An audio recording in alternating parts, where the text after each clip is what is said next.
Page number 4, मश्क number 6, दर्ज झेल अशार में से रदीफ़ और काफ़िया अलग करके लिखें।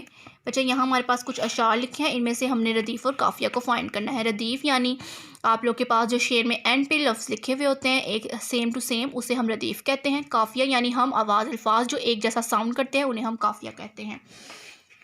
दिन हुआ तो लोग सारे जाग उठे, रात आई चाँद तारे जाग उठे। इनमें हमारे पास सेम वर्ड्स हैं, जाग उठे रदीफ़, सारे तारे दिस इज़ आवर काफ़िया।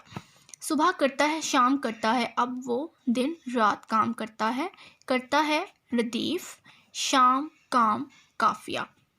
रात को आसमान पर तारे सजाए तूने, इंसान को करिश्मे क्या क्या दिखाए तूने इज़ आवर रदीफ़, काफ़िया सजाए और दिखाए।